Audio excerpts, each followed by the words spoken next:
ज्ञानाचा उपदेश करण्याकरता यांची योग्यता तेवढी नाही. कारण दात पडलेले आहेत, यांना संत जर घ्यायला जर गेले तरी देखील उच्चारण करता येणार नाही. संत घेण्याकरता दात सुद्धा परिपूर्ण असायला पाहिजे, नाही तर ऊळ ध्वमूल मदथ्यात म्हणता येणार नाही. त्याच्यामुळे महाराज ज्ञानमार्ग सांगून जमणार नाही. मग यांना कर्म मार्गाचा जर उपदेश कराव तर कर्म मार्गामध्ये यांना जमणार नाही. आचमन नाही, आसन नाही. त्याला महाराज साधी संध्या जर करायची झाली तर सगळ्यात अगोदर केशवाय नमः, माधवाय नमः, नारायणाय नमः, अपवित्र पवित्रो वा सर्वावस्थां गतो पिवा, हे स्मरेत पुंडरीकाक्षम सवायाभ्यंतर सुचे. आसन पवित्र करावं लागतं महाराज. पृथ्वीत्वया धृता लोका त्वंच विष्णुना धृता त्वंच माम धारय देवी पवित्रम कुरुचासनम. पुन्हा आचमन करताना उडदाचा दाना भिजल एवढंच पाणी घेतलं पाहिजे. कमी जास्त जर झालं तर दोष लागतो दारू पिण्याचा. म्हणून कर्म मार्ग यांना जमणार नाही. कारण मंत्र चळे थोडा तरी धडशी होय वेडा. मंत्र चळला महाराज, स्वरतो वर्णतो वा. मंत्र चळणं म्हणजे स्वर 3 प्रकारचे. जसं गायनामध्ये 7 प्रकारचे स्वर आहेत, सा रे ग म प ध नि सा. तसं मंत्र म्हणताना देखील 3 प्रकारचे स्वर असतात, उदात्त, अनुदात्त आणि स्वरित.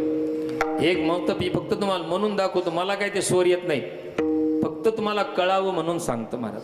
तसं स्वस्ति न इंद्र वृदस्रवाः, स्वस्ति नः पूषा विश्ववेदाः, स्वस्ति नस्तार्क्ष्यो अरिष्टनेमिः, स्वस्ति नो बृहस्पतिर्दधातु, पृषदश्वा मरुतः प्रश्नेमातरः, शुभं जावानो विदधे खुजगमयः, अग्निजिह्वा मानवः. स्वर वर गेला की समजायचं उदात्त, मध्ये आला ना हासा जर हात फिरायला लागला की समजायचं स्वरित, आणि याच्यापेक्षा जर खाली आला तर समजायचं अनुदात्त. स्वरित समाहार स्वरित जर हे स्वर चालू असताना जर उदात्त स्वर उच्चारण करण्यात आला तरी देखील माणूस वेडा झाल्याशिवाय राहत नाही. भागवतामध्ये इंद्राला मारणारा मुलगा वृत्रासूर, आपले त्वष्ट्याने यत्न केला, इंद्राला मारणारा मुलगा जन्माला आणायचा होता, पण मंत्र चळला. स्वरतो वर्णतो वा चळल्यामुळं इंद्राकडून मरणारा मुलगा जन्माला आला. एवढा कर्म मार्ग काय आहे, कठीण आहे. तुकोबारांनी विचार केला, यांना योग सांगून जमणार नाही, यांना ज्ञान मार्ग सांगून जमणार नाही, यांना कर्म मार्ग सांगून जमणार नाही. मग महाराज त्यांना विचारलं, महाराज तुम्हाला राम राम म्हणता येईल का? म्हणले महाराज तेवढं म्हणता येईल, कारण आम्ही तेवढं काय केलेलं आहे, ऐकलेलं आहे. मग म्हणले महाराज तुम्ही सगळ्यात सोपं एकच मी जसं म्हणतो तुम्ही म्हणत राहा. असं जर तुम्ही म्हणलं तर तुम्ही देखील मोक्षाला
सुरदासजींनी नंबर काढला. हो, टाळ्या वाजवा त्यांच्यासाठी. झाला.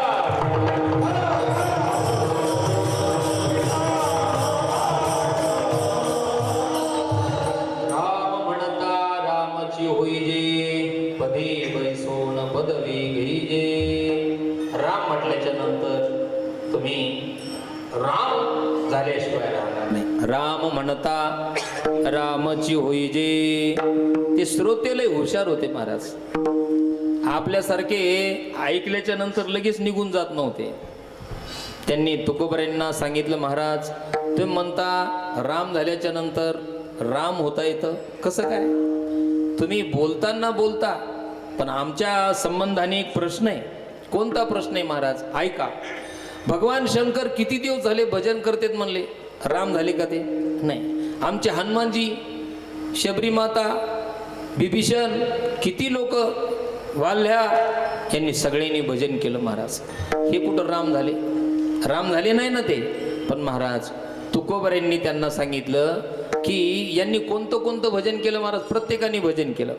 ते पूर्व पक्षी मांडतात. ऐका म्हणले, भगवान शंकरांनी भजन केलं. हो, राम पूजे सदाशिव, भजन करे महादेव.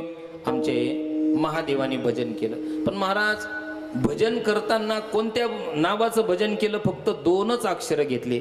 याच्यामध्ये रामायणाचा संबंध आहे की ज्या वेळेला 100 कोटीचं रामायण आणि हे आम्हालाच पाहिजे असं त्यावेळेला सगळ्यांची भांडणं लागली. तिघांची, नागदेवता, हे असुर, माणसं सगळ्यांची, आम्हाला पाहिजे. आणि मग महाराज शंकरजीकडे गेल्यावर शंकरजींनी सांगितलं, थांबा याचे 3 भाग करतो. 3 भाग केले. तर महाराज 33 कोटी दिलं. खाली किती राहिलं? 1 कोटी. त्याच्यातलं पुन्हा 33 लाख दिलं. खाली किती राहिलं? 1 लाख. पुन्हा 33 हजार दिले. आता किती राहिले? 1000. आता किती दिले? जाऊ दे, आता 300 देऊ. पुन्हा 100 राहिले. 100तले पुन्हा काय करू? 33 देऊ. आता किती राहिला? 1 श्लोक राहिला. आता 1 श्लोक कोणाला देता येईल? पण महाराज आमच्या संस्कृतमध्ये लय पळवाटा येतात. संस्कृतमध्ये एका श्लोकामध्ये 4 पाद असतात. प्रत्येक पादामध्ये 8 अक्षर असतात. 8 चूक 32. महाराज 3 लोक होते, प्रत्येकाला 10 दिले. खाली किती उरले? 2. राम रामेति रामेति रमे रामे मनोरमे सहस्रनाम तत्तुल्यम राम नाम वरानने. आमच्या शंकरजींनी फक्त 2च नाव घेतले. राम राम 2 अक्षरे, राम राम 2 अक्षरे.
राम राम दोन्ही अक्षरे सुलभ आणि सोपारी जागा मागली पाहरे शेवटची गोडतीची खरी गा. महाराज ते सगळे म्हातारे म्हणले. भगवान शंकरांनी भजन केलं, राम झाले. आमच्या हनुमानजींनी भजन केलं महाराज.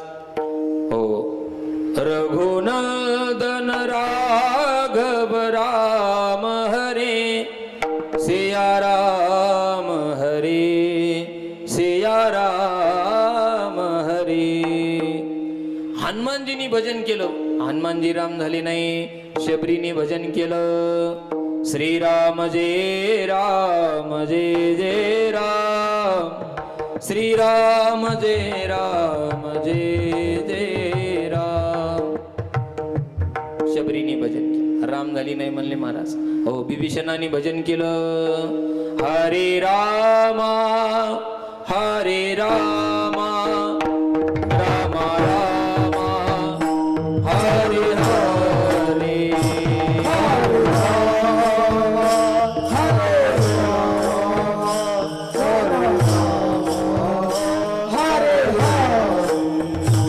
हरे रामा हरे रामा रामा रामा हरे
सगळे पुरावेच देत होते महाराज. ते यांनी भजन केलं, त्यांनी भजन केलं, राम झाले नाही.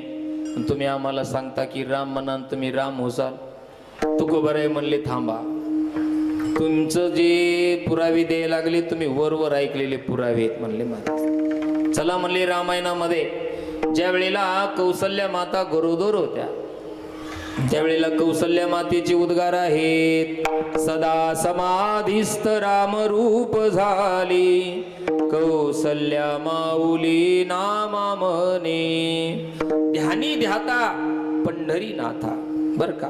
आणि मनासहित महाराज आपली काया देखील पलटून जाण्याचं सामर्थ्य प्राप्त होतं. भरताने नामस्मरण केलं, इतकं नामस्मरण केलं की महाराज भरताचा देहच भरत कसे दिसत होते, रामासारखीच दिसायचे. त्याचं कारण आहे भजन. भजन तुम्हाला एक उदाहरण सांगतो. आपल्या गावातली निनगुरची एक भिंगुर्डी बाजार तळावर गेली बर का. बाजार तळावर गेल्याच्या नंतर फुलाचं दुकान होतं.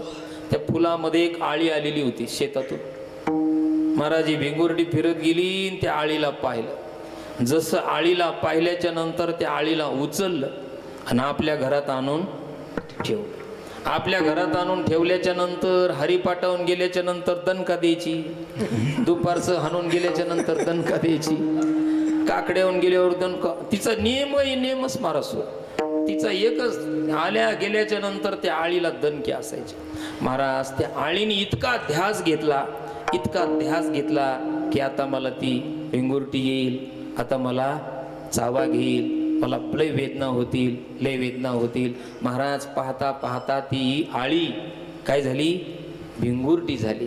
तुका म्हणे आळी जीवे नुरेची वेगळी राहिली नाही. त्याप्रमाणे जर आपण राम परमात्म्याचं जर भजन केलं बरं का, कधी कधी काय होतं, आपण जरी देहाने नाही तुम्हाला परिवर्तनशील दिसलो, पण तुमचं जे मन आहे हे मनच राममय होऊन जातं. महाराज तुकोबरायचं ज्ञानोबरायचं प्रमाणे महाराज, मन हे राम झाले, मन हे राम झाले, मन हे राम झाले, मन हे राम झाले, मन हे राम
मन हे राम झाले, मन हे राम झाले, प्रवृत्ती ग्रासोनी कैसे निवृत्तीसी आले.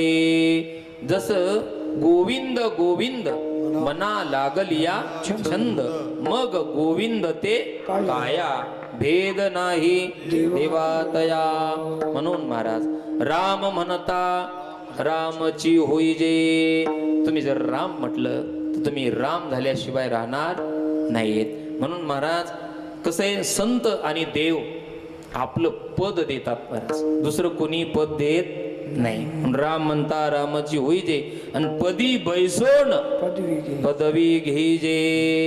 एकच आहे आपल्याला. हे जे पद भेटतात हे किती वर्षापुरते? फक्त 5-5 वर्षापुरते आहे का नाही? इंद्राचं पद आहे, किती पद किती दिवसासाठी येते? हा हो, त्याचं जे पद आहे जास्त दिवस नाही, एक मनवंतर भरतो राहतो महाराज आहे का नाही? मग तया पुण्याची पावली श्रे इंद्रपनाची पदाची उटी उतरे, मग येऊ लागती माघारे मृत्यू लोका. इंद्राचंही पद आहे, पण ते पद सुद्धा कायमचं नाही. एक वेळेला पदाचा विषय आला, महाराज म्हणले असं करा तुकोबर आहे, तुम्हाला ब्रह्मपद घेऊन टाका. तुकोबर आहे म्हणले ब्रह्मपद म्हणजे काय साधं आहे का? ब्रह्मदेवाचं आयुष्य किती?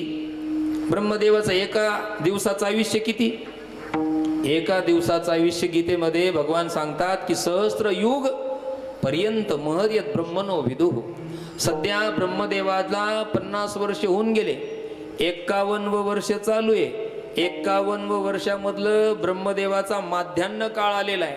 माध्यान्ह काळामध्ये 7वं मनवंतर चालू आहे आणि 12 हा कल्प चालू आहे बरं का. चतुर्युगी मधलं हे कलियुग आहे, आणि कलियुगामधलं आता किती आयुष्य गेलंय बरं का. प्रत्येकाचे चतुर्युगी ना, जसं 4,32,000, 8,64,000, 12,96,000 आणि 17,28,000 असे सगळे मिळून 63,20,000 असं एवढं आयुष्याचं चतुर्युगी बरं का.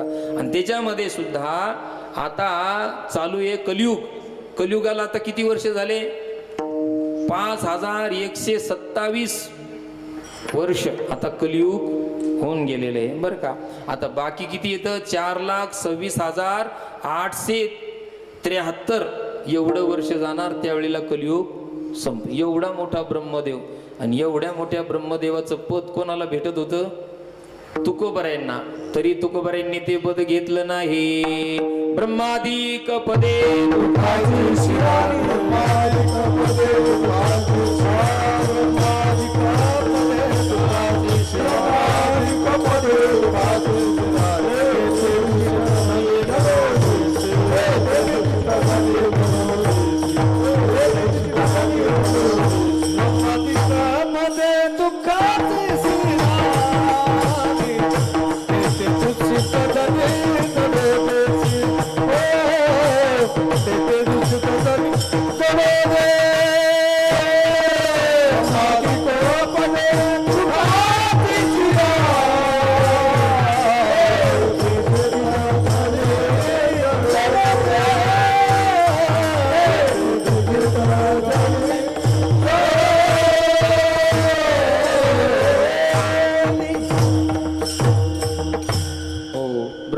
जे पद आहे ती घेतलं नाही, कारण या पदापेक्षा ते पद काही कामाचं नाही. जसं भगवान म्हणतात, यद गत्वा न निवर्तन्ते तद्धाम परमम पदम, ते आमचं पद आहे महाराज. म्हणून भगवान परमात्मा आपल्या भक्ताला, आपल्या सेवकाला ते पद देतात. कारण कसं आहे, संतही ते पद देतात आणि देवही ते पद देतात. जसं धरतीच्या हाती संत कृपावंत, पाळे पंढरीनाथ लळा त्यांचा. अहो, आमच्या संतांनी जर न्याहाळलं आणि संतांच्या जर मनात आलं की याला या पदावर बसवायचं, तर बसवतेत महाराज. एक वेळचा प्रसंग आहे. महाराज त्रोटकाचार्यांची वाणी स्तोत्री होती, म्हणून त्यांचं नावच काय पडलं, त्रोटक. स्तोत्र बोलायचे ते. आयोन रेल रे केवंग एव छायवरटलं नियमगरणम जबय गर्दश, हे म्हणता येत नव्हतं त्यांना. मग हे म्हणता येत नव्हतं महाराज. ईशावास्य मिदगुम सर्वम यत्किंच जगत्याम जगतेन त्यक्तेन वंदिता मागृद कस्य स्विद्धनम, हे मंत्र म्हणता येत नव्हते. तोत्र बोलायचे ते. आणि बाकीचे शिष्य त्यांची मजाक करायचे. एक दिवस कपडे धुवायला गेले, आणि कपडे धुवायला गेल्याच्या नंतर उशीर झाला पाठाला यायला. बाकीचे शिष्य म्हणत होते, हमें पढ़ाओ गुरुजी. गुरुजी ने कहा कि वो त्रोटक नहीं आया है, अभी उनको आने दो. आमचे स्वामीजी आम्हाला पाठ सांगायचे महाराज, ज्यांच्या चरणाजवळ आम्ही शिकलो, आमचे लाटे महाराज, आमचे गुरुवर्य भारतानंद स्वामीजी महाराज. हो, हरिद्वारपासून मग इकडं तर्क न्याय, आपलं लघु सिद्धांत, थोडे उपनिषद वगैरे झाले. पुन्हा आम्हाला ऋषिकेशला जाण्याचा योग आला. म्हणून हो, पाठाची पद्धत. आने तो बोलो उनको. नहीं बोले, उसको आता ही क्या है, कुछ भी नहीं आता है बोले. उसको उकालो ह्रस्व दीर्घ प्लुत सूत्र भी नहीं उच्चारण करना आता. हा, काही सूत्र असे आहेत महाराज, इतकं छोटंसंच काम करायचं असतं, पण लयच मोठे. हा, लयच मोठे सूत्र काही. हो, असे काही सूत्र आहेत. असो. हा, आणि मग महाराज ते म्हणले त्याला येऊ द्या. महाराज यांनी सगळ्यांनी फुगले नाही बाकीचे.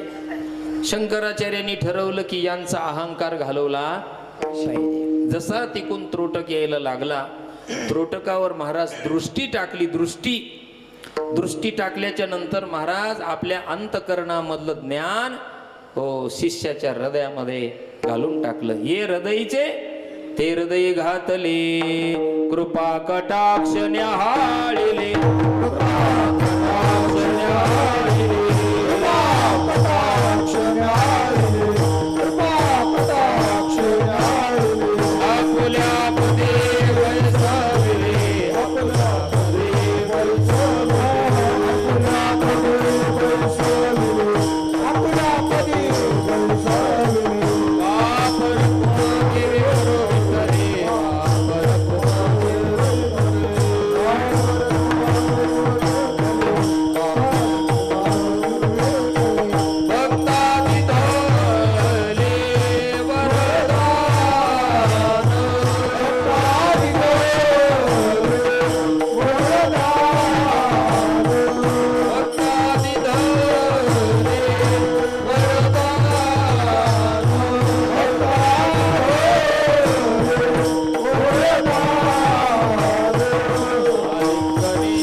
सांगतात महाराज, संतांनी फक्त पाहिलं तर महाराज आपल्या पदावर बसवलं. गावबा नाथ बाबाकडे पोळी खायला राहिला होता महाराज, पुरणपोळी भेटत नव्हती म्हणून. पण महाराज ज्या वेळेला उत्तर रामायण उरलेलं रामायण लिहिण्याकरता हरिपंडिताला बसवलं नाही, जो काशीहून शिकून आलेला होता त्याला नाही बसवलं, मग गावबाला बसवलं महाराज.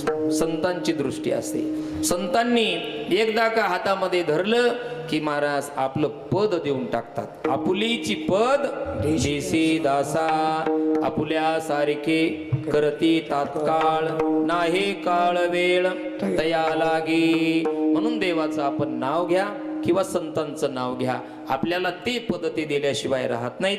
म्हणून राम म्हणता रामची होईजे, पदे बैसून पदवी घेईजे. म्हणून जी पद आहे त्याच्या पदावर बसून ती पदवी आपल्याला प्राप्त झाल्याशिवाय राहत नाही. महाराज राम म्हटल्याच्या नंतर राम होता येतं, त्या पदावर बसून पदवी घेता येते. महाराज नेमकं एवढं मोठं सगळं असं तुम्हाला प्राप्त करता येतं, नेमकं हे ऐसे सुख वचनी आहे,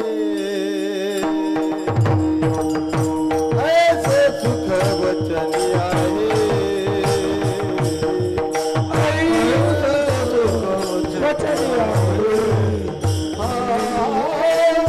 ऐसे सुख वचनी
सांगतात. हे संपूर्ण जे प्राप्त झालेलं आहे एकाच वचनामुळं, ते वचन जर कोणतं असेल तर परमात्म्याचं नाव. म्हणून ऐसे सुख वचनी आहे, हे मागचं जे पदाचं आहे, राम होण्याचं जे सुख आहे ते फक्त राम या वचनामध्ये आहे.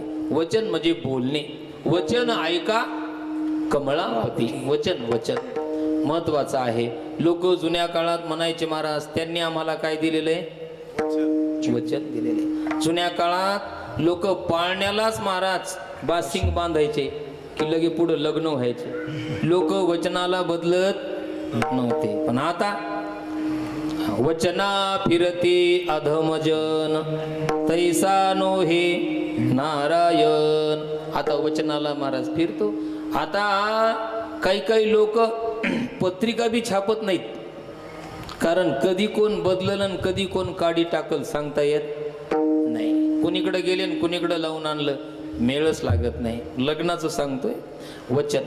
बघा, वचनामुळंच महाभारत घडलं आणि वचनामुळंच रामायण घडलं. वचनामुळं. म्हणून द्रौपदी बोलली म्हणून महाराज महाभारत घडलं.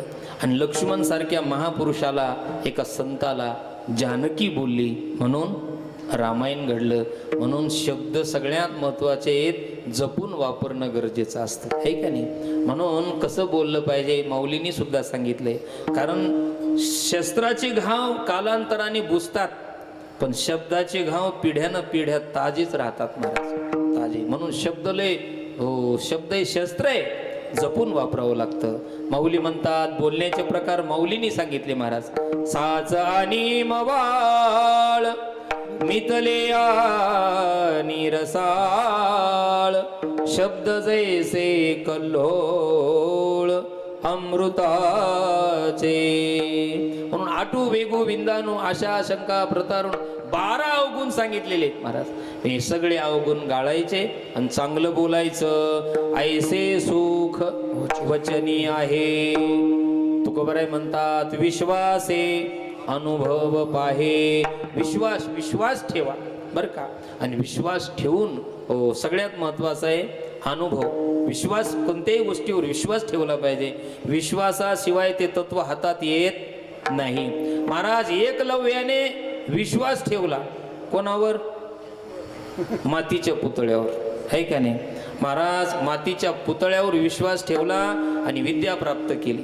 आता काही काही शिष्य गुरुचीच काय करायला बसले? माती करायला बसले. अशी काही शिष्य आहेत महाराज. हो, शिष्य बी काय साधे नसतात. पण महाराज विश्वास पाहिजे. विश्वास होतो करी स्वामी वरी सत्ता, सकळ भोगिता होय त्याचे. म्हणून परमार्थामध्ये सगळ्यात महत्वाचं आहे निष्ठा. निश्चयाचे बळ तुका म्हणे छेचे फळ. विठोबा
आपल्याला सगळ्याला नाचवते ते, पण कोणी काही टाळी वाजवलेली दिसली नाही आपल्याला. नाही तशी नाही. आमच्या करता नका टाळ्या वाजवू, तुम्ही तुमच्याच करता टाळ्या वाजवा. पण कोण वाजवली कोणी नाही कळत नाही. याच्या करता हात वर करा. वा वा वा वा. विठोबा रघुमाई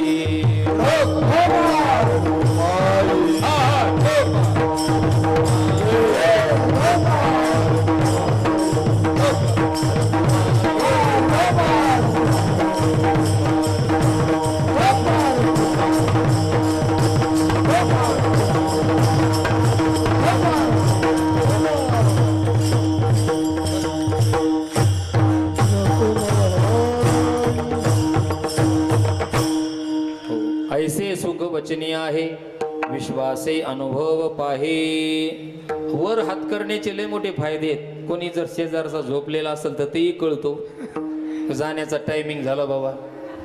हे सूचना, बरेच सूचना येतात त्याच्यातून. असो बघू. राम रसाची आचवी आन रस रुचती केवी.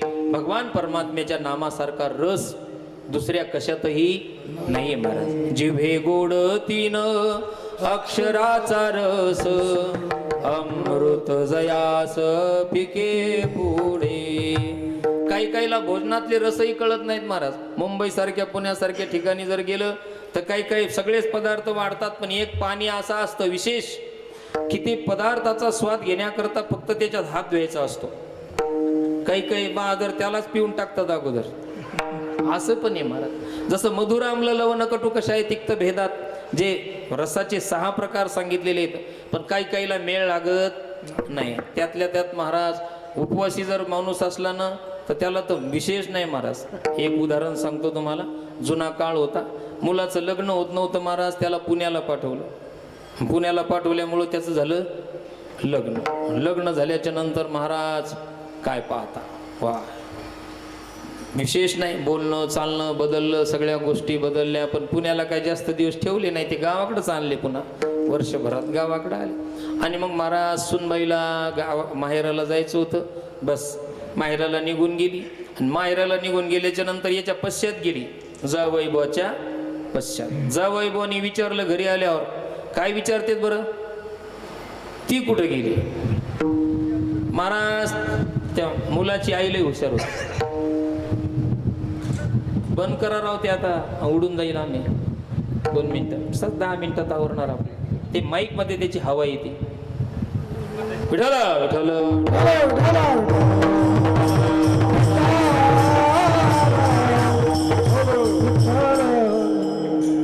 ती कीर्तनकाराला सूचना आहे, टाइम होत आलेला आहे, आवरून घ्या. आहे का नाही? आवरून घ्या. असो महाराज, त्या जावयाला पत्नी गेली माहेराला म्हणून त्यांनी दम काढला नाही. म्हणले जाऊन आपण सुद्धा फेरफटका मारून येऊ. जावई निघाला महाराज. सकाळीच किक मारली. किक म्हणजे पायाला, काय गाडी फिडी काही नव्हती. 50-60 किलोमीटर सासरवाडी संध्याकाळपर्यंत गाड्यांनी पार केली महाराज. पण रस्त्यात ना धाबा, ना हॉटेल, ना कोणाची वस्ती, काहीच नाही. कुठेतरी विहिरीवर पाणी गिनी प्यायचा. जसा संध्याकाळी पोहोचला, जुना काळ, झोपडीची घरं, कंदील गिंदील लावलेला. आणि अशा असल्याच्या नंतर महाराज जावईबो आले, जावईबो आले, मैत्रिणी जमल्या. वा वा, बरं झालं जावईबो आले, लय हुशार आहेत, लय बुद्धिमान आहेत. महाराज ती मंडळी सांगतच होती, आमचे मालक म्हणजे काय साधे आहेत का, लय हुशार, लय हुशार. मग महाराज मालकाला जेवायला केलं. मालकाला जेवायला पुऱ्या, सुकी भाजी, हा हा हा, काय मालकाचा थाट. मालक जेवायला बसले आणि मालकाला लागलेले भूक. नवीन मुलींना जर पुऱ्या करायच्या ठरवल्या तर त्या अशा मोठ्या मोठ्या नाहीत करत महाराज, त्या कोळपाट भर लाटतात आणि वाटी नाही तर ग्लासाने बरोबर त्या मापाच्या छोट्या छोट्या पुऱ्या करतात. त्या पुऱ्या काढल्या. महाराज जावईबा जेवायला बसले, मैत्रिणी वाढायला, ही जी पत्नी होती ती स्वयंपाक करायला. जावईबा बसल्याच्या नंतर सकाळपासून काहीच मेळ नव्हता ना महाराज. भूक लागलेली. जे जावईबानी एक पुरी घ्यायची, सुखी भाजी, सणासण सुरू केलं ना प्राणाय स्वा, ना अपानाय स्वा, ना व्यानाय स्वा, काहीच नाही. सण सुरू करायला महाराज. त्या मैत्रिणीला म्हणायचे तिच्या, वा वा काय जावईबा भेटले, वा वा काय हुशार आहेत महाराज. तिने इतक्या गडबडीत आपल्या पतीला इशारा केला की तुम्ही काय करा, एका पुरीची 2 पुरी, एक पुरीची 2 पुरी करा, 2 तुकडे करा आणि खा. त्या बहादराने अर्थ काय घेतला माहितीये का? ते म्हणतो की आपली पत्नी सांगते तुम्ही 50 ते 60 किलोमीटर चालून आलेले आहात, एक पुरी काय खाता, 2 पुऱ्या खा. महाराज हे एक पुरी घ्यायचं, तिच्यावर भाजी घ्यायचं, पुन्हा पुरी ठेवायचं आणि सुरू करायचं. महाराज त्या सख्या म्हणायच्या, त्या मैत्रिणी म्हणायच्या, वा वा जावईबा तर प्रथम दर्शी आहेत महाराज. महाराज त्या बाईनी तर डोक्याला हात लावला की काय करावं. पुन्हा त्यांनी तिसरा अर्थ काढला की आपली पत्नी सांगते अन्न हे ब्रह्मरूप आहे, तुम्ही तसंच कसं खायला लागले बिना दर्शनाचं. मग पुरी पुन्हा भाजी पुन्हा पुरी, मग दर्शन पुन्हा मग असे. महाराज काहीला रसाचा स्वाद कसा घ्यावा कळत नाही.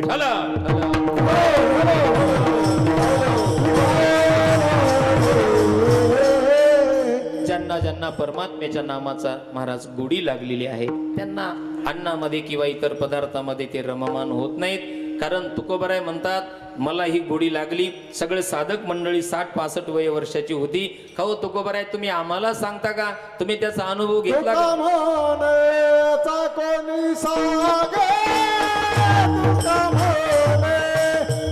कोणी सांगे तुका भोले, कोणी सांगे तुका भोले, कोणी सांगे तुका भोले, कोणी सांगे तुका भोले, कोणी सांगे तुका भोले, कोणी सांगे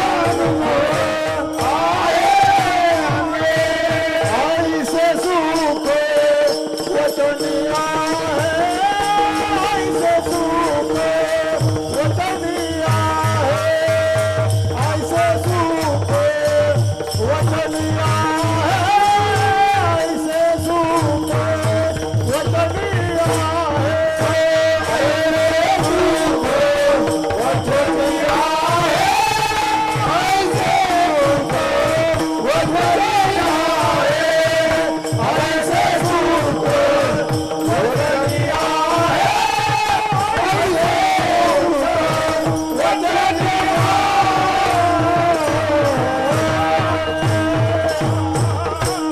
तुकोबराय सांगता तुका म्हणे चाकुनी सांगे मज अनुभव आहे अंगे अनुभव आले अंगा ते या जगात तसे सेवितो हा रस वाटितो आणि का म्हणून त्या रसाचं मीही रसपान केलेला आहे.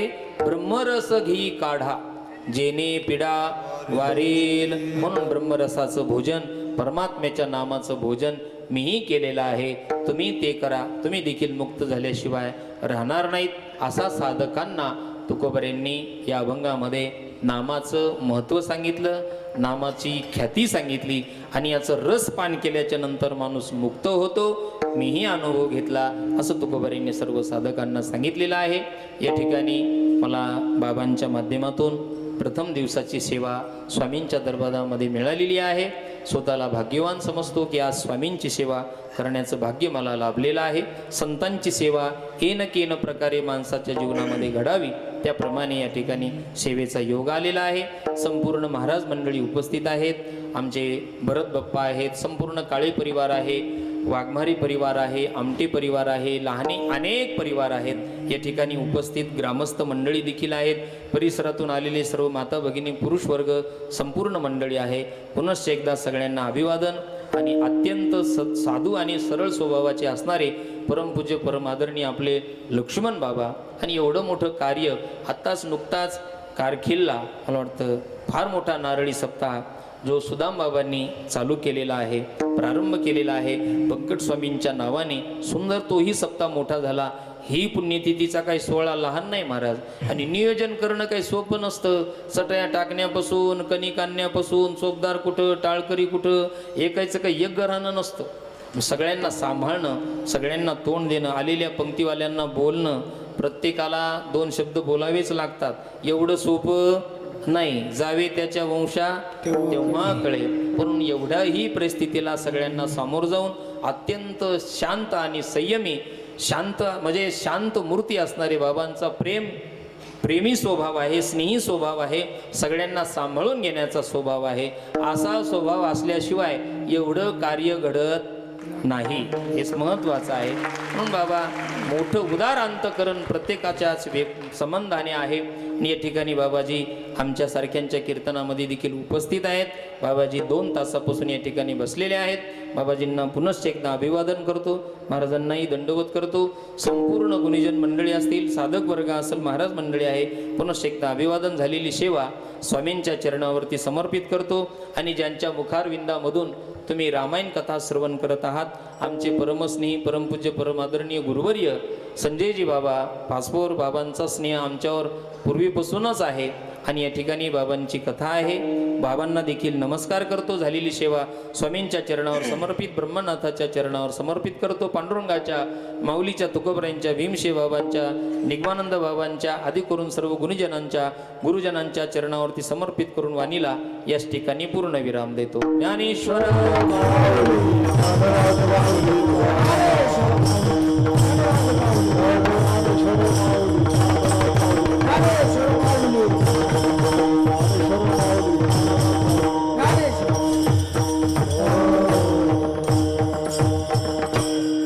यानंतर थोडक्यामध्ये चाल सतीश महाराज जाधव आणि यश महाराज म्हणतील. तुका म्हणे चाकुनी सांगे तुका म्हणे चाकुनी खाली बसा, सांगे खाली बसा. तुका म्हणे चाकुनी सांगे तुका म्हणे चाकुनी सांगे तुका म्हणे चाकुनी सांगे तुका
विश्वासी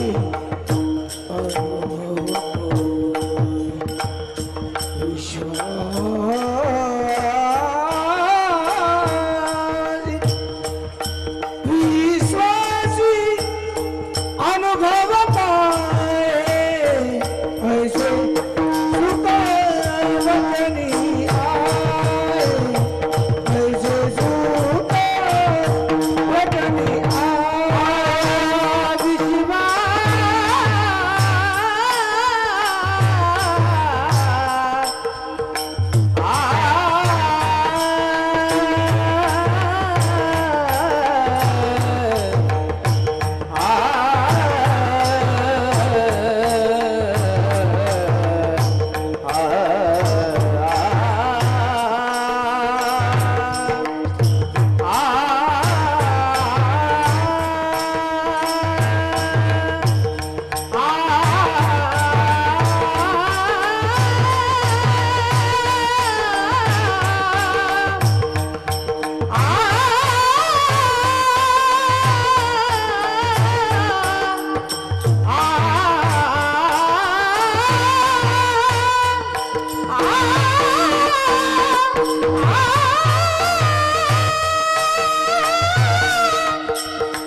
संप्रदायाचे भक्ती सूर्य गुरुनाम गुरु सद्गुरू बंकट स्वामी महाराज यांच्या 82व्या पुण्यतिथी उत्सवातील आज पहिल्या दिवसाचे कीर्तन पुष्प महाराष्ट्रातील सुप्रसिद्ध कीर्तनकार रामेश्वर महाराज शास्त्री यांनी स्वामी महाराजांच्या चरणी समर्पित केलं आहे. एकदा जोरदार टाळ्या वाजवा महाराजांसाठी.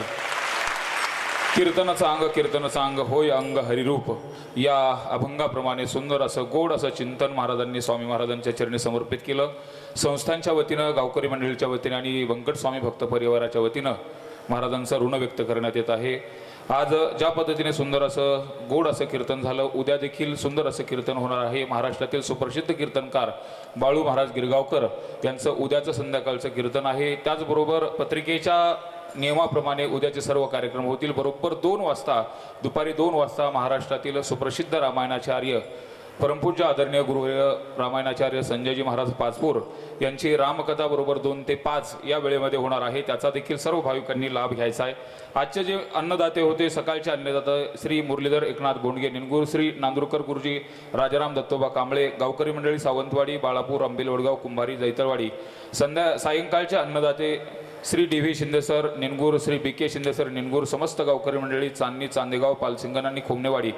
उद्याचे जे अन्नदाते, सकाळचे अन्नदाते आहेत यामध्ये कैलासवासी ज्ञानदेव दाभेकर गुरुजी, श्री सचिन मधुकर शिंदे, श्री जयदीप काळे, श्री रघुनाथ वामनराव काळे, समस्त गावकरी मंडळी सपेपूर, साखरे, बोरगाव, बोरखेड, वडवाडी, कपिलदारवाडी, मोरगाव, उदंड, वडगाव, अंजनवती, गोगलवाडी आणि नारेवाडी हे सकाळचे अन्नदाते. त्याचबरोबर संध्याकाळचे जे अन्नदाते आहेत श्री शंकरराव बाबूराव वरवडे निनगुरकर, समस्त गावकरी मंडळी वैतागवाडी, तांदळवाडी, सात्रापोत्रा, मुर्शदपूर, घारगाव, खर्डेवाडी, डाकणवाडी आणि दरडवाडी यांचं उद्याचं सायंकाळचं अन्नदान होणार आहे. त्याचबरोबर उपस्थित असलेल्या सर्व जे भजनी मंडळी परिसरातून आलेले आहेत त्यांचा हरिजागराचा देखील कार्यक्रम होणार आहे. महत्त्वाच्या 2 सूचना या ठिकाणी सांगायच्या आहेत. सर्व भाविकांना विनंती आहे, स्वामी महाराजांच्या सप्ताहाला, स्वामी महाराजांच्या पुण्यतिथी उत्सवाला मोठ्या उत्साहामध्ये सकाळपासून सुरुवात झालेली आहे. स्वामी महाराजांच्या फड परंपरेची शिस्त आहे, त्यामुळे जोपर्यंत जप होणार नाही तोपर्यंत कुणीही जागा सोडायची नाही. ज्यांना इथं 2 तास बसता येत नसेल त्यांनी बाजूला स्क्रीन आहे, त्यांनी बाजूला बसावं, फक्त कार्यक्रमाला डिस्टर्ब करू नये. त्याबरोबर यानंतर याच कीर्तन मंडपामध्ये गावकरी मंडळी, गावातील जे तरुण मंडळी आहे यांची महत्त्वाची बैठक होणार आहे. त्या बैठकीला देखील गावातील सर्व तरुण मंडळींनी उपस्थित राहायचं आहे. त्यानंतर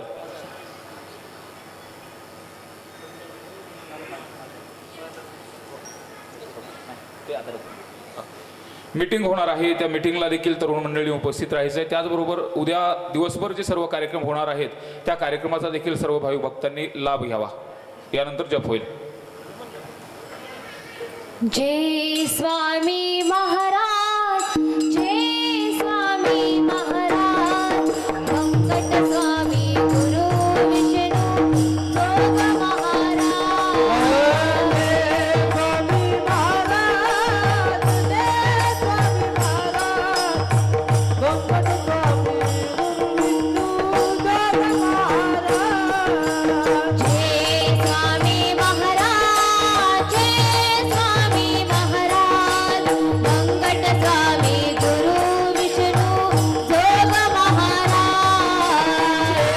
स्वामी महाराज, जय स्वामी महाराज, व्यंकट स्वामी गुरु विष्णू योग महाराज. व्यंकट स्वामी गुरु विष्णू योग महाराज. स्वामी गुरु विष्णू योग महाराज. स्वामी गुरु विष्णू योग महाराज. स्वामी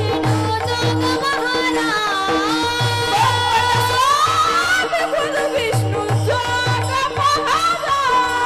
जय स्वामी महाराज, जय स्वामी महाराज, व्यंकट स्वामी गुरु विष्णू योग महाराज. स्वामी महाराज, जय स्वामी महाराज, व्यंकट स्वामी गुरु विष्णू योग महाराज. जय स्वामी महाराज, जय स्वामी महाराज, व्यंकट स्वामी गुरु विष्णू योग महाराज. जय स्वामी महाराज, जय स्वामी महाराज, व्यंकट स्वामी गुरु विष्णू योग महाराज. ज्ञानदेव तुकाराम, ज्ञानदेव तुकाराम, तुकाराम, तुकाराम, तुकाराम.